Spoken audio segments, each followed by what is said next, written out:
After a decade of being left out of family gatherings, I thought the sting would fade. It didn't. Every summer, my feed filled with photos, everyone grinning in matching shirts, kids lined up for games, my parents giving their proud speeches. And me. My name was never on the invite. My seat was never held. This year wasn't any different. Out of curiosity, I drove past the park. My sister spotted me instantly. Her voice cut through the crowd. "Get out. You're not family." Laughter followed. Heads turned. And in that moment, I felt 16 again, small, pushed aside, invisible. I didn't argue. I didn't plead. I just walked away. But life has its own way of balancing the scales.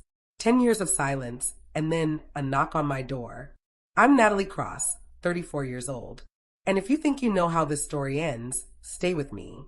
What happens when the outcast suddenly holds all the power? It was a Tuesday morning when the gate buzzed.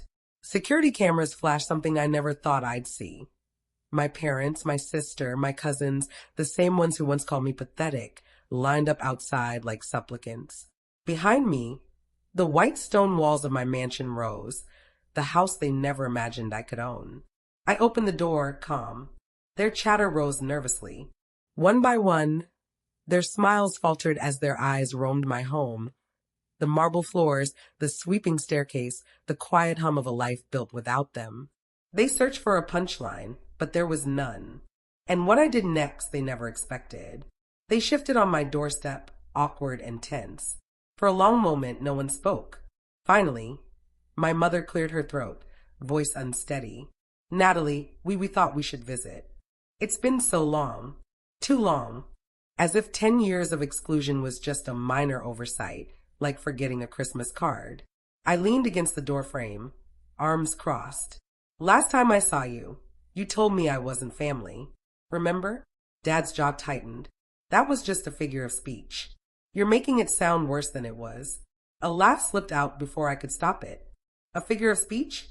Funny, because it was real enough to keep me out of your lives for a decade." My sister finally spoke, attempting charm.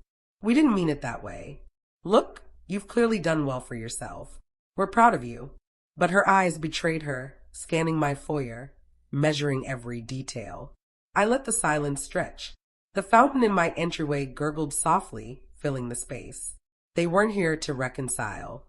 They were here because they wanted what I had. "Why are you really here?" I asked. They exchanged guilty glances. Finally, Dad muttered, "We've had some financial setbacks." There it was, the truth, wrapped in shame. I stepped aside, gesturing them in.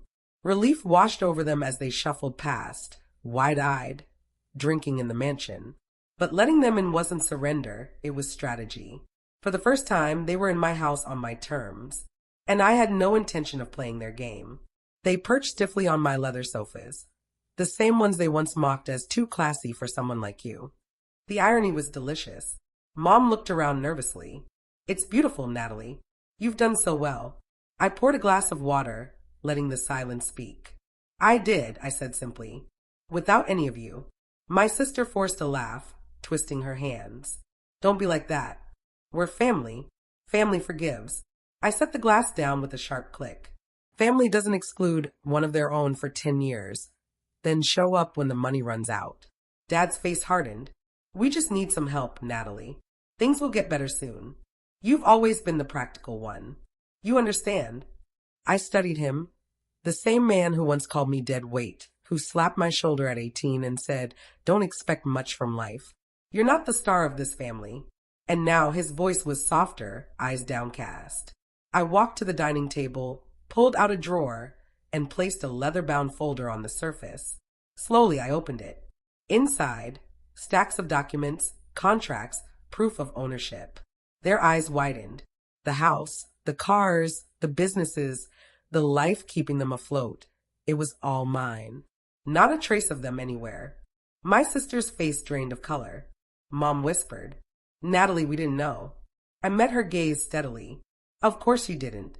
You never cared enough to look." For the first time, I saw fear in their eyes, not of losing money, but of losing me. The silence was brittle, like glass about to shatter. Dad cleared his throat, pride battling desperation. We made mistakes, Natalie, but you can't hold onto the past forever. Families forgive. Families support each other. Year after year. Where was your support back then? My sister leaned in, her voice sharper than before.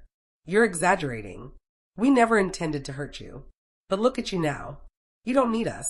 Why keep punishing us? Punishing. The words slid off her tongue, as if I were some villain manipulating them. I let out a soft laugh. I'm not punishing you. I'm simply not rescuing you. There's a difference. Their eyes wandered around my home, taking in the crystal chandelier above, the abstract paintings on the walls, the quiet comfort they had never expected me to claim. Mom whispered finally, "We're losing the house, Natalie. Your father's debts, they've piled up." We thought maybe. She stopped, shame gripping her voice. And just like that, the truth of their visit was clear. Not love, not remorse, but need. I stood, letting my footsteps echo across the marble floors. You excluded me when it suited you. Now you're here because it suits you. Can you even hear yourselves? Their silence answered for them. I moved to the window, gazing out at the garden with calm resolve. For 10 years, I begged for a seat at your table, I said softly. And now you're begging for one at mine. When I turned back, their faces were pale. That was only the beginning. They fidgeted on the sofa, the weight of my words pressing harder than any chandelier above. My sister finally broke, her voice brittle. Natalie, fine. We were wrong. But you're rich now. Isn't that what money is for? To help family.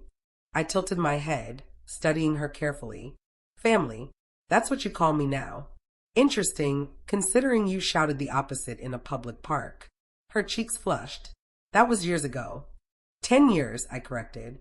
10 years without calls, texts, or even asking how I was. And suddenly, when the bank threatens foreclosure, I'm family again. Dad rubbed his temples. You're twisting everything. We didn't mean it literally. You know how families fight. No, I said firmly. Families fight and then reconcile. What you did was erase me. There's a difference. The silence that followed was suffocating. Their eyes flicked toward the folder on the dining table, as if the papers inside could magically save them. Finally, Mom spoke, her voice trembling. Please, Natalie, we're drowning. Help us and we'll make things right. I leaned forward, calm but firm. Do you know something curious about drowning? Sometimes the person dragging you under is the one begging to be saved. Their faces fell, truth settling like a stone. I smoothed my dress, letting my presence fill the room. You don't need saving. You need consequences. In that moment, the power shifted, not because of wealth, but because I had the courage to say no. The air in the room thickened, heavy with unspoken words. My sister crossed her arms, a mix of defiance and fear. So what, Natalie? You'll just watch us lose everything? What kind of person does that to their own family? I met her gaze evenly. The kind who learned that blood isn't a free pass for betrayal. Dad slammed his hand on the armrest. We gave you everything. A humorless laugh escaped me. Everything? You gave me silence, humiliation, locked doors at reunions. Want me to show you what I gave you? I gestured toward the folder on the table. Receipts. Debts I cleared, checks you cashed without thanks. That's everything. Mom started to cry, soft and pleading. Natalie, please. We're not perfect, but we're your family. Doesn't that mean something? Her words might have broken me once. Not anymore. I leaned against the mantel, voice steady. Family means belonging. You stripped that away the day you told me to leave. 10 years is a lifetime, Mom. A lifetime in which you erased me. The clock ticked, loud in the silence they couldn't fill. Their faces reflected understanding. They were here not for love, but desperation. I straightened, decision resolute. You came to my door expecting the same Natalie who begged for scraps. She doesn't live here anymore.